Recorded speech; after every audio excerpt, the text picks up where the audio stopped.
여러분 박노해 시인 아시죠? 박노해 시인의 시가 이런 시가 있습니다. 진정한 갈망이라는 제목인데, 내 인생에 진정한 소망이 있는가? 단 하나의 진실한 갈망이 있는가? 세상이 주는 갈증은 채울수록 커져만 가고 내 영혼의 빈잔은 오직 사랑으로만 채워지네. 무엇을 더 가졌는가가 아니라 내 안에 무엇이 살아있는가? 오늘 또 나는 묻는다. 내게 단 하나의 진정한 갈망이 있는가? 박노해 시인이 말한 것처럼 사실 우리 모두는 저마다의 갈증을 가지고 살아갑니다. 갈증을 해결하기 위해서 돈도 또 명예도 관계도 이런 우물을 파보지만, 박노해 시인의 말한 것처럼 채우면 채울수록 갈증은 더 깊어만 갑니다. 마치 목이 마를 때 바닷물을 마시는 것과 같습니다. 마실수록 목은 더 타들어가고 우리는 또 다른 무엇인가를 찾아 헤매게 되죠. 오늘 이 새벽 우리는 한번 정직하게 물어볼 필요가 있습니다. 나를 잠 못 들게 하고 나를 끝없이 달리게 하는 이 갈증은 도대체 어떻게 해결될 수 있을까? 오늘 본문 속 십자가에서 내가 목마르다 다 이루었다 하는 이 가상칠언의 두 말씀을 통해서 그 음성을 또 해답을 찾아보는 시간을 좀 가져보려고 합니다. 첫 번째는 여전히 갈증 속에서 살아가는 우리들의 모습을 좀 생각해 보려고 하는데요. 여러분, 인생은 어쩌면 채워지지 않은 갈증과의 사투이기도 한 것 같습니다. 오늘 본문은 바로 그런 마주한 이 목마름의 실체를 아주 적나라하게 잘 보여주고 있는데요. 여러분, 보통 십자가형은 집행하는 데 시간이 5시간에서 6시간 정도 걸렸다고 그래요. 그래서 군인들이 그 한낮에 태양빛에 그 밑에서 그 형을 집행하기 때문에 너무 목이 말라서 그 십자가 아래에 신포도주를 항상 비치해놨다는 거예요. 그 당시 신포도주는 일반 서민들이 먹는 목마름을 해결하는 되게 값이 싼 독한 음료였다는 것입니다. 고딘 사형 집행 현장에서 그 강렬한 태양빛을 맞으면서 형을 집행하다가 목이 마르면 이제 군인들이 그것을 퍼서 마시는 거죠. 그러나 마음 안에 있는 근본적인 갈증은 여전히 해결이 되지 않은 채 살아가는 거죠. 오늘 그것을 잘 보여주는 모습이 바로 이 군인들의 모습입니다. 예수님의 처절한 고통 가운데 신음하고 그렇게 사투를 벌이고 있는 카르비 그때에서 이 군병들은 예수님의 옷을 서로 가져가겠다고 제비뽑기를 하고 있는 그런 장면을 우리가 볼 수 있습니다. 죽음의 그림자가 데려온 곳조차에서도 무엇인가를 조금이라도 더 소유하면 내 삶의 결핍이 갈증이 해결될 수 있을까 하는 것이 바로 이 군인들의 모습 속에서 우리가 알 수 있습니다. 그런가 하면 지금 예수님과 함께 양옆에 십자가에 못 박혀 있는 두 죄인, 그 당시에 십자가형은 그냥 단순히 흉악범이 아니라 정치적인 그런 반란을 일으킨 주동자들, 그리고 흉악범 중에서도 진짜 극악스러운 흉악범만 십자가형을 매달았다고 그래요. 만약에 두 흉악범 중에 그런 정치적인 밀란을 일으켜서 한 사람이면 그 사람 나름대로 뭔가 대의를 향한 그런 추구하는 뭐가 갈망이 있지 않았겠습니까? 그러나 그런 갈증을 해결하지 못하고 결국 십자가에 못 박아 죽는 그런 모습들이 우리가 알 수 있죠. 그런가 하면 예수님을 지금 십자가에 못 박는 빌라도, 그리고 또 그렇게 부추기는 그 종교 지도자들 안에도 저마다의 다 갈증이 있었음을 우리는 읽을 수가 있습니다. 그런데 이 갈증을 해결하기 노력하지만 뜻대로 되지 않고 있다는 거예요. 고대 그리스의 신화를 담고 있는 호르메스의 오디세이, 여러분 잘 아실 것입니다. 여기 보면 시지프스 이야기가 나와요. 이 시지프스가 신들을 기만해서 신들에게 벌을 받는 내용이 나오는데요. 신들이 어떤 벌을 내리냐면 큰 바위를 밑에서부터 들어올려서 산 정상으로 올리게 하는 벌을 내립니다. 그런데 열심히 애를 써가지고 산 정상으로 올렸다 싶으면 그 바위가 또 떨어지는 겁니다. 그걸 계속 하는 거예요. 이 비유 이야기는 어떤 교훈을 담고 있냐면, 마치 우리 현대인들이 뭔가 내가 이것만큼만 해결하면, 그래서 열심히 해서 산 정상에 올려놨다 싶은데 또 다른 바위를 올려야 되는. 여러분, 우리가 대부분의 사람들이 그럴 거예요. 취직만 하면, 이제 결혼만 하면, 그리고 내가 어느 정도 진급만 하면, 내가 어느 정도 이제 내 집 마련만 하면, 이라는 갈증을 갖고 있어요. 그리고 이제 나중에는 우리 애 결혼만 시키면, 이제 손주만 보면, 근데 그 갈증이 끊임없는 바위를 올리는 것 같은 그런 시지프스의 인생 삶과 똑같다는 것을 보여줍니다. 여러분, 지금 어떤 바위를 밀어 올리며 살아가고 있으십니까? 한번 여러분 옆에 있는 분에게 이렇게 한번 인사할까요? 참 수고가 많으십니다. 네. 네. 그 바위를 정상으로 잘 올리셨습니까? 네. 근데 그 바위가 또 내려오는 거죠. 여러분, 두 번째 살펴볼 것은요, 그런 우리의 갈증을 누구보다도 잘 아시는 분이 계시다는 겁니다. 여러분, 어제 우리 한성희 목사 설교를 잘 들었죠? 저도 참 인상적으로 들은 게, 예수님이 단순한 목수가 아니라 석공일도 같이 하셨을 것이다. 저 그걸 들으면서 예수님은 매일 저녁에 파스를 붙이고 주무셨을 것이다. 안 그랬을까요? 허리 통증, 어깨 통증, 뭐 그 당시에 파스는 없었겠지만 파스 비슷한 약재 같은 게 있었겠죠. 늘 근육통에 시달리면서 그런 힘든 나날을 보냈을 것입니다. 제가 왜냐하면 저희 장인어른이 목수셨거든요. 그래서 허리가 아프고 어깨가 아프고 늘 잘 때 보면 시름시름 앓으시더라고요. 가끔씩 그래요. 이게 서울에 이렇게 지나다면 저 빌딩은 내가 지었다. 예. 예. 예. 뭐 사우디도 다녀오시고. 그런 인생을 여러분 예수님도 사셨을 거예요. 30년 동안. 그리고 아버지 요셉을 도와서 일을 하시며 똑같이 우리처럼 먹고 사는 문제의 고단함을 몸소 겪으셨을 것입니다. 그러기에 주님은 오늘 또 여러분들이 일터에서 느끼는 그 피로, 그 고단함, 그리고 그것을 머리가 아니라 몸이 아마 기억하실 거예요. 또한 주님은 30년 동안 나사렛에서 무슨 선한 것이 날 수 있느냐라는 늘 비난과 조롱과 무시를 달고 살았어요. 당시에는 여러분 상하수도 시설이 된 지가 역사적으로 얼마 안 됐다는 걸 여러분 아시죠? 예. 그 당시에는 깨끗한 물은 마을에서 한 500m 이상 떨어진 곳에 우물을 팠다고 그래요. 왜냐하면 하수 시설이 안 됐기 때문에 그 마을 주변이 다 오염이 됐대요. 그러니까 물을 길러 가려면 500m, 1km 정도를 걸어가야 물을 길러 올 수 있는 거예요. 아마 예수님도 어깨에 두 어깨에 물을 길러 수없이 다녔을 것입니다. 혹시 여러분 물 길러 보셨어요? 아마 우리 나이 연세 드신 분들은 물 길러 다녀본 경험이 있을 거예요. 저는 군대에서 좀 해봤습니다. 네. 고지에 이제 이렇게 있기 때문에 저 밑에서 물을 길어서 이제 나르는, 당번을 줘서 날라야 물을 먹을 수 있으니까.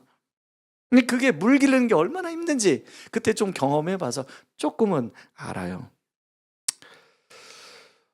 집을 고치는 목수였던 주님은 사람들의 가장 사적인 공간에 들어가서 가난한 그 과부의 빚에는 지붕도 고쳐주시고, 또 농부의 그 소가 가는 그 멍에도 깎아서 만들어 주시고, 그 과정에서 사람들과 대하면서 사람들의 눈물을, 사람들의 아픔, 사람들의 그 깊은 심정의 이야기를 들었을 것입니다. 그리고 같이 때로는 함께 울고 함께 웃고 하는 시간을 보내셨을 거예요. 주님은 갑자기 목마르다고 말씀하십니다.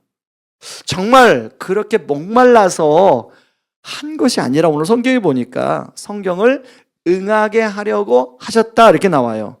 이것은 시편 69편 21절 말씀을 말하는데, 주님은 죽음에 이르는 마지막 순간까지도 성경의 예언을 온전히 성취하려고 하셨다는 거예요. 주님은 십자가 위에서 내가 목마르다라고 외치심으로 군인들이 준 신포도주를 마시는데요, 인류의 모든 목마름을 당신의 몸으로 받아들인 그런 것을 상징하는 표현입니다. 그러니까 저와 여러분들이 갖고 살아가는 모든 목마름을 주님이 다 받으셨다는 거예요.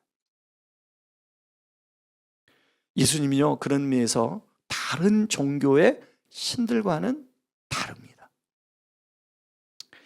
주로 다른 종교의 신들은 멀리서 인간의 삶을 지켜보기만 하지 진짜 사람이 되지는 않으셨어요. 근데 예수님은 무려 30년이나 사람이 되어서 그런 우리와 똑같은 서민의 삶을 사셨습니다. 그 이유를 히브리서는 이렇게 말합니다. 같이 한번 히브리서 2장 17절 18절을 읽습니다. 같이 읽습니다.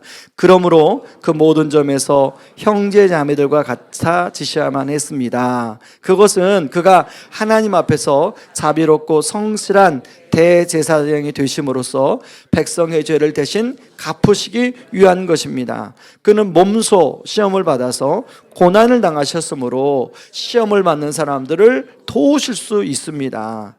히브리서 4장 15절도 읽어볼까요? 우리의 대제사장은 우리 연약함을 동정하지 못하시는 분이 아닙니다. 그는 모든 점에서 우리와 마찬가지로 시험을 받았지만 죄는 없으십니다.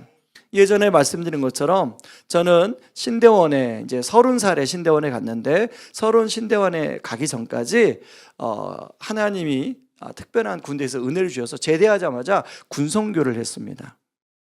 처음에는 군인들에게 이제 복음을 전하고 말씀을 전하고 그런 군성교를 했는데, 막상 들어가 보니까 군인들에게 이제 월간지를 한 뭐 10,000부 정도 이렇게 이제 매달 보내야 되는데요, 그 돈이 한 2천만 원 정도 드는 거예요. 이제 교회에서 이제 후원도 해주지만 교회에서 후원해 주는 건 얼마 안 돼요. 그 나머지는 이제 그걸 보내려면 어딘가에서 돈을 가서 이제 벌어 와야 되는데, 그걸 뭘 했냐면 그 월간지를 가지고 이제 일반 기업, 한 우리나라 100대 기업에, 여러분들 아는 기업들 홍보실, 마케팅실을 찾아다니면서 당신도 군대 갔다 오지 않았냐, 군인들 좀 외롭고 힘들고 그러는데 좀 도와달라, 이렇게 하는 영업을 하게 됐습니다. 이것은 제 인생의 계획에 한 번도 없던 거예요. 저는 여러분이 아시겠지만 저는 F가 아니고 저는 P고요. 아닌가? 가끔 헷갈립니다. 저는 T에 가까워요. 그래서 이렇게 막 외향적이지 않습니다. 예, 외향적이지 않아요. 그래서 그 외향적인 사람은 그런 일들이 그렇게 어렵지 않더라고요. 근데 저는 굉장히 그게 스트레스였어요. 누군가를, 새로운 사람을 만나서 말을 하고 부탁을 하고, 근데 그것도 스트레스인데 용기를 내가지고 막 하는데 제가 보는 앞에서 막 쓰레기통에 탁 던져버리고, 그러니까 사람 무시하고, 이게 다반사인 거예요. 그리고 문전박대하고 안 만나주고, 분명히 있는데 안 만나주고, 그러면 그때마다 자존심이 무너지는 거죠. 그러면서 하나님께, 하나님, 제가 하나님, 내가 복음을 군인들에게 말씀을 전하려고 군성교 한다고 그랬지, 근데 이거 하려고 군성교, 저 그만두겠습니다. 그러면 주님이 우리 그제 부른 찬양 있잖아요. 십자가를 질 수 있나? 주가 물어보실 때 너는 이런 일 다 할 수 있나? 그 가사가 제 머릿속에 계속 튕기는 거예요. 내가 너를 위해서 생명을 줬는데 너는 나를 위해서 이런 일도 못하겠니? 그럴 때마다 사표를 썼다가 넣었다가 얼마나 많이 반복했는지 몰라요. 그런가 하면 이제 군성교를 그만두고 이제 신대원을 가려고 이제 그 30살을 되는 해에 그 신대원을 준비하는데 이제 제가 이제 가정의 경제를 책임져야 되는 상황이 되어서 수도 요금도 내야 되고 월세도 내야 되고 또 뭐 전기료도 내야 되고 이걸 다 이제 저 혼자 감당을 해야 되는데 할 수 있는 게 없잖아요. 그래서 제가 노동 현장에 저 뛰어들 수밖에 없어요. 환경이 그렇게 될 수밖에 없었어요. 그래서 한 6개월, 7개월을 그 노동 현장에 매일 아침 새벽에 4시 반에 일어나가지고 5시에 그 사직동에 있는 그 인력시장에 가가지고 기다렸다가 일이 있으면 너무 감사하고 일이 없으면 터벅터벅 돌아오는 날도 참 많았던 것 같아요. 근데 그런 일을 겪으면서 하나님 왜 제가 가족들의 만류도 불구하고 또 취업도 보류하고 당신 그 군성교 한다고 당신께 순종해서 5년 동안 그렇게 하지 않는데 왜 지금 나를 이렇게 고생시키냐고 좀 순적한 길로 좀 인도해 주시지. 그런 불명과 불판을 얼마나 많이 했는지 몰라요. 그런데 지금 제가 목회를 하면서 그때 했던 경험이 너무 성도들을 이해하고 성도들을 만나고 하는데 너무 많이 도움이 되는 거예요. 제 몸이 기억하는 거예요. 어느 성도님이 어느 기업에 다닌다고 하면 제가 가본 다 회사들이에요. 그래서 회사마다 가보면요 분위기가 있어요. 삼성 또 LG 다 회사마다 분위기가 있어요. 그 LG에 다닌다면 딱 이 분위기가 느껴져요. 거의 뭐 일주일에 한 달에 꼭 갔으니까 그 회사에. 그런 경험들이 하나님이 이렇게 나에게 그런 경험을 해주게 지금 너무 감사하다. 특히 새 자녀를 제가 키웠다고 하면 저희 집사람은 항상 뭐라고 하죠? 당신이 키운 게 아니라고 내가 키웠다고. 새 아들을 하나님 왜 저는 딸을 안 주세요? 아들만 주세요. 그것도 까칠한 놈, 새 놈을 왜 주셨어요? 그런데 그 까칠한 애들을 3명 키우면서 성도들을 이해할 수 있겠더라고요. 이런저런 일을 겪으면서 우리 성도님들이 이런 일을 겪는구나. 여러분 사실은 인간인 저조차도 그런데 무려 30년을 사신 주님은 얼마나 여러분들의 마음을 잘 이해할까요?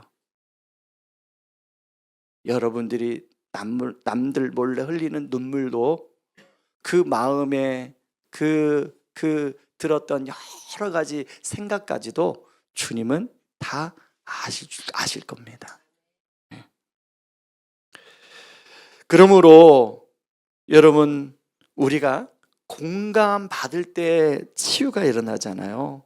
여러분 우리 주님이 여러분의 모든 형편과 모든 마음의 눈물까지도 다 아시는 그 주님으로 인하여 이 새벽에 여러분 마음 안에 그 치유가 일어나는 그런 은혜가 있길 바랍니다. 그런데 이것으로 끝나는 게 아니라 주님은 그런 우리의 갈증을 풍성한 삶으로 살도록 바꿔주신다는 겁니다. 여러분 오늘 주님께서 다 이루었다라고 표현하십니다. 이제 숨을 거두기 전에 내가 다 이루었다. 이것은 이제 본인의 구원 사역을 다 마쳤다. 완성했다. 드디어 끝났다. 여러분 표면적으로 그럴 수도 있는데 이 말은 더 깊은 의미가 내포되어 있습니다. 헬라어로 보면 테텔레스타이, 이 말은 값을 다 지불했다는 뜻이에요. 무슨 값이냐면 저와 여러분의 죄의 값을 다 지불했다는 거예요. 여러분 우리의 이 갈증의 근본적인 원인은 어디서 왔느냐? 죄에서 왔습니다. 죄가 하나님과 우리 사이를 갈라놓았고 그 끊어진 틈 사이로 끊임없는 공허함과 갈증이 우리 안에 몰려오는 거죠. 주님은 스스로 화목제물이 되어주셔서 우리가 치러야 될 죄의 청구서를 당신의 피로 덮으셨어요.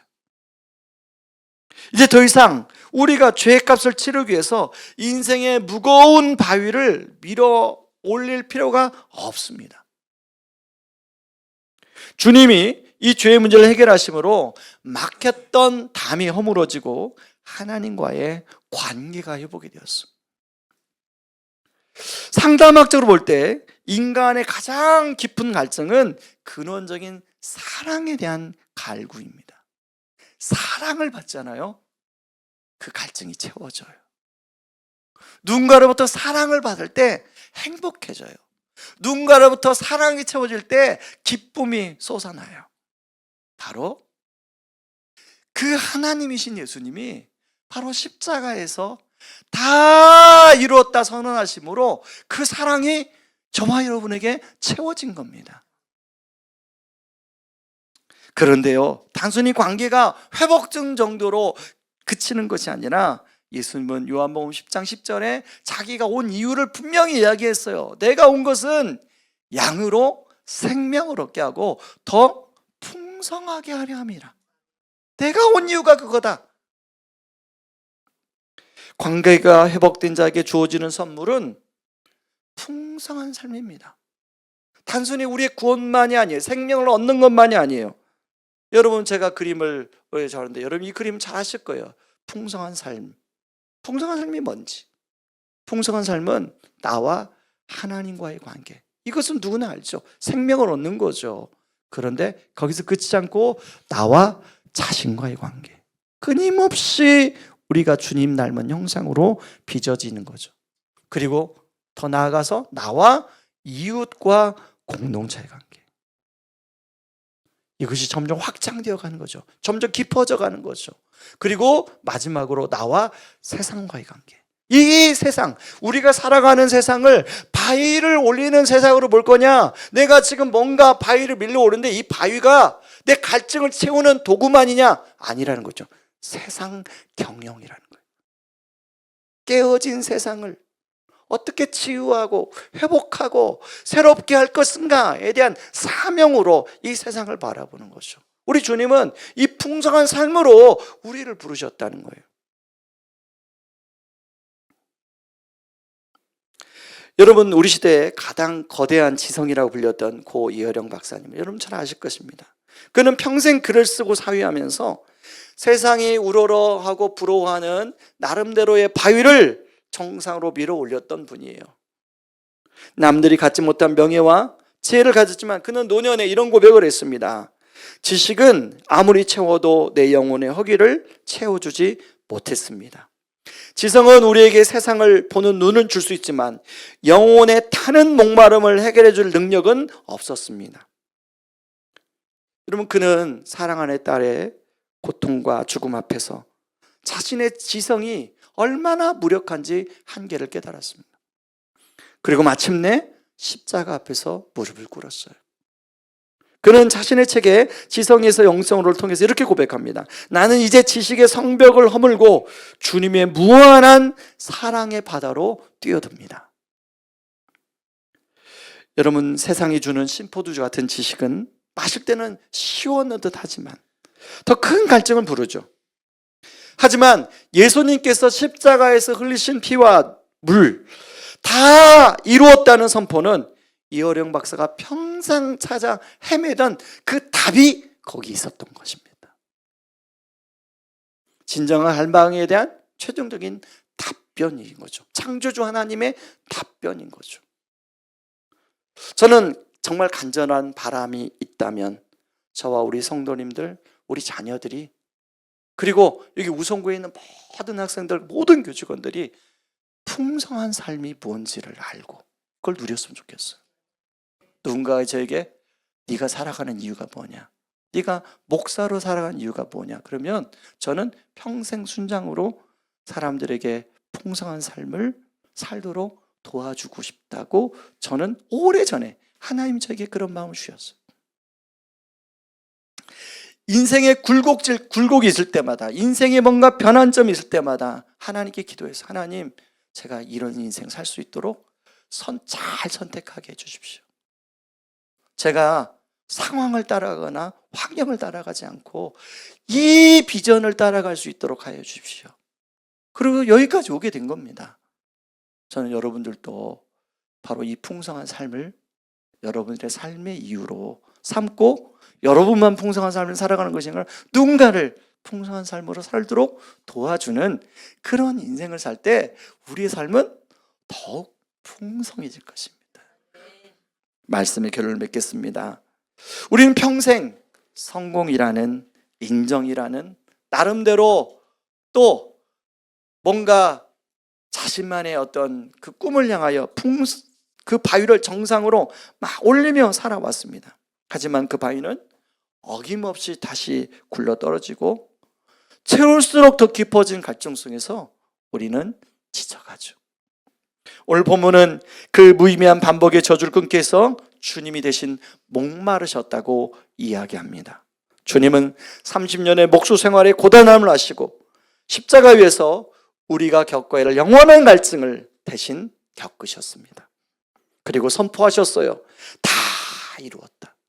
이제 너희들 더 이상 그런 갈증을 가지고 살지 않아도 된다. 이제는 풍성한 삶이라는 삶을 누리고 그 사명을 위해서 너희들이 살아가라고 주님이 말씀하고 있는 거예요. 우리 형편을, 여러분의 형편을 너무나도 잘 아시는 주님, 오늘도 찾아오셔서 우리를 풍성한 삶으로 이끄시는 이 주님을 이 새벽에 만나고 돌아가는 여러분들이 되기를 주님의 이름으로 축원합니다.